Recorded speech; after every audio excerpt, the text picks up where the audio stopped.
I'm going to tie a bead-headed Prince Nymph. As you can see, I've laid down a small bed of thread on a size 14 camisand B401, and I'm just using that down to secure the 2.8mm tungsten bead.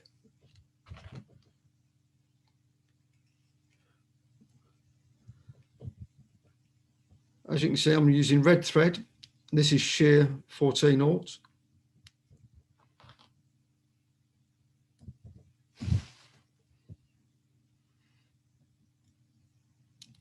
And even though I'm using tungsten bead, I'm still going to put a little bit more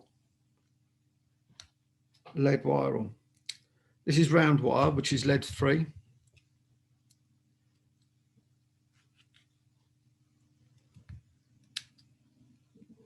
But before I do that, in a move that might make you raise an eyebrow or two, I'm going to tie in my hen hackle.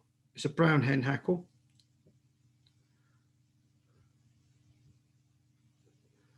Wherever possible, I like to tie in my hackles first.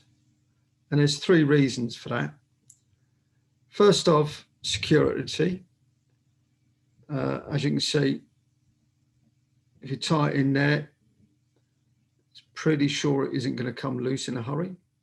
Second is, when I'm tying in my body materials, it does mean that I know exactly how much room I've got to play with. And thirdly, I think it gives you a neater finish at the end.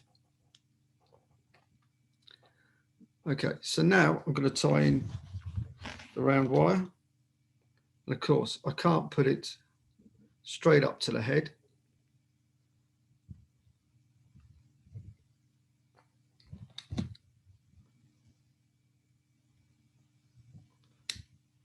When I'm doing a Prince Nymph, I don't want the round wire to go too close to the tail, because then it has an adverse effect on the bites on the tail.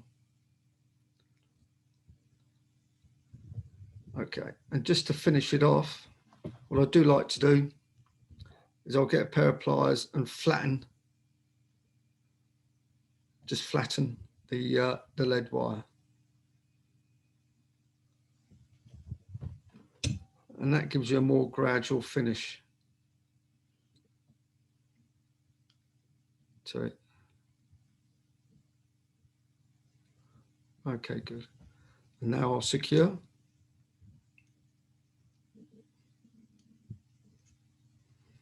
When you put in the hackle, just bear in mind to leave a small gap between the bead and the hackle, because there is some more activity going to go on there later. Okay, some tyers don't like tying these flies, and one of the reasons is dealing with the old goose bites. I've got the goose bites here. You can use turkey bite quills as well. I think they're slightly easier to use. But there's some discussion about whether this is a stonefly pattern or just an attractor pattern. I don't know about the stoneflies, but I do know it does work as an attractor pattern. And so what I'm going to do is, instead of the brown bite tails, I'm going to put in red. And I'm going to put them in both at the same time. And for the length, what I want is about between 1/2 and 3/4 of the shank length. But I do tend to err on the longer side. When you're putting in this pair, it's very easy, if you just go over like that, for the torque just to push the bites over to the far side. To compensate for that, you can either angle the bites towards you, or I like to do is like I do with the foot hair, and then just do it, pinch and loop, bring it down, and then tighten up here. So it tightens down at the top. And another one. Good. And as you can see, that's worked pretty well. Okay, now I'm going to tie it in.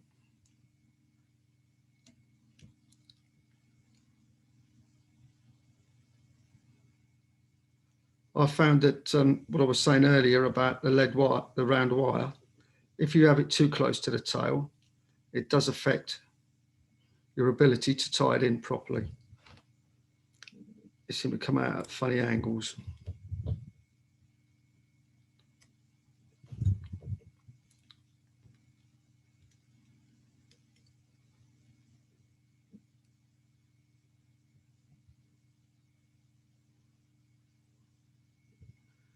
Okay, so now I'm going to tie in some gold oval tinsel as a rib.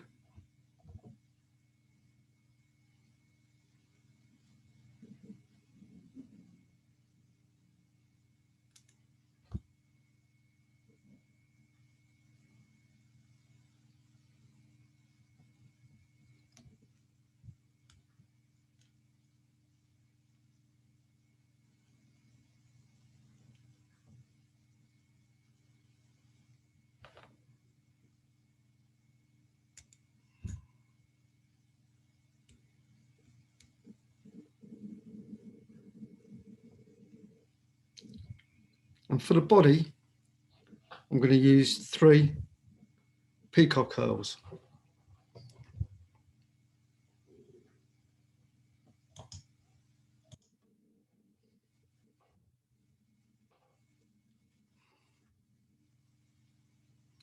Obviously, I've cut the tips off these.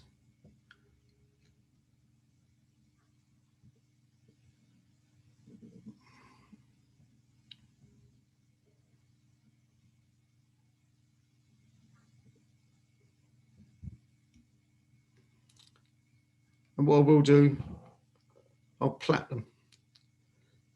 I think the plaiting makes them a little bit stronger, but also it solves the problem of any of the individual hurls separating from the others, becoming a bit of an issue when you wind them on.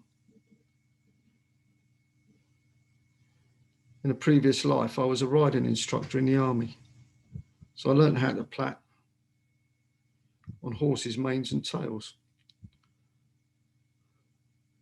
I'm pleased to find it become useful for something.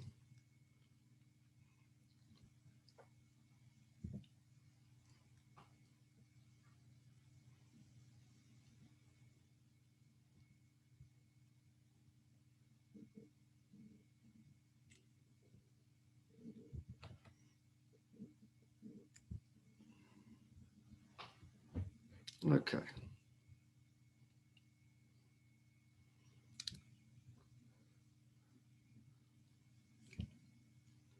Now I'm going to put the rib on.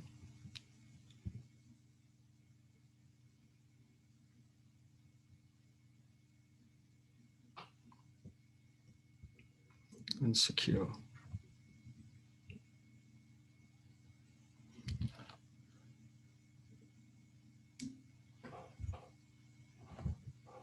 Now we're going to tie on the hackle. Now you can see where I've positioned the thread. When I've finished tying in the hackle, I'm going to want to work the thread through the hackle. Consequently, what I won't do is brush the hackle back as is normal as I'm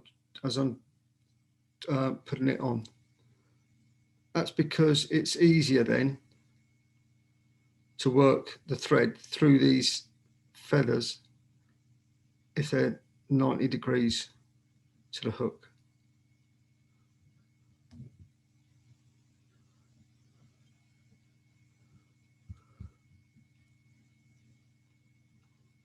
Okay, I'll just work that round just to secure it.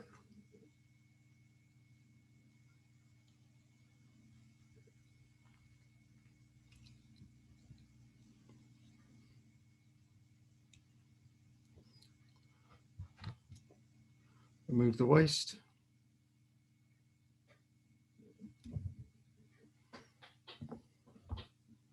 Okay, now because I didn't push the feathers back, I've got to do that now. Well, I'll do that by gathering as many as I can. If you're like me, you're never going to gather all of them.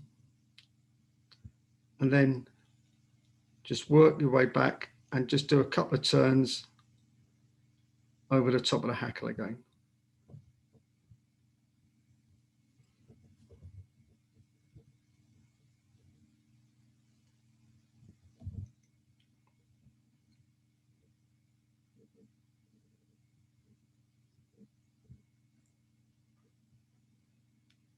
Good. Trim off any that you don't want. And that will include the feathers on the top.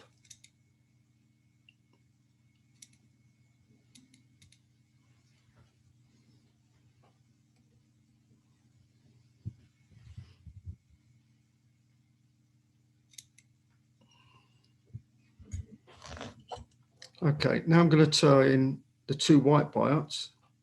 Before I do that, I'll just put in a 2-turn finish just to secure what I've done so far.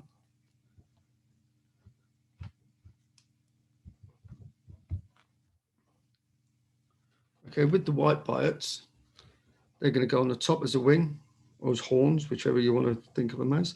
They can either go on like that, curving up, or they can go on curving down.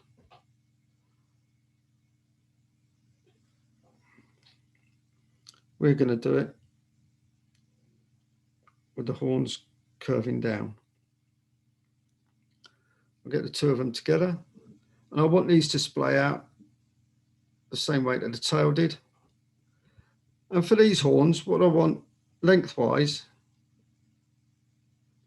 I'm looking at least a shank length, but no more than to the bend.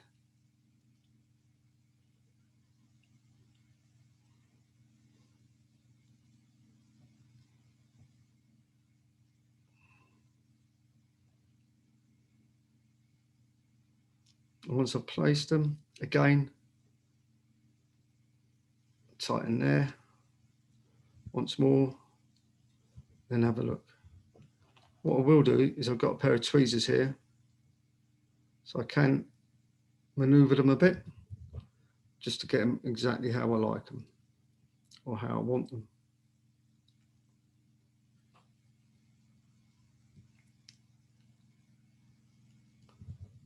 Okay, good. That's looking fairly good.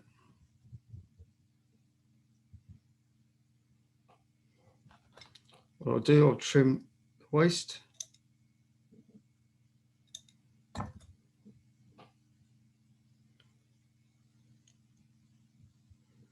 And now I'll build up the thread behind the bead. So I've got a nice red collar. This also helps secure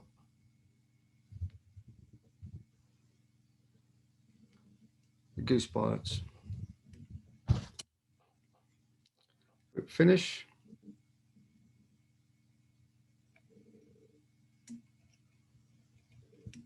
And remove.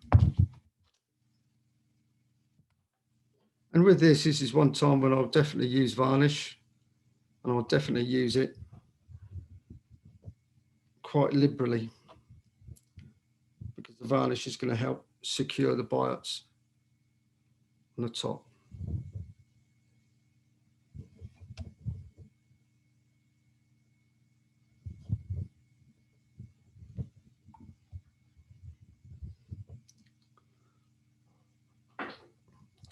Okay, and that's the bead head Prince Nymph. Thank you for watching, and I hope you enjoyed it.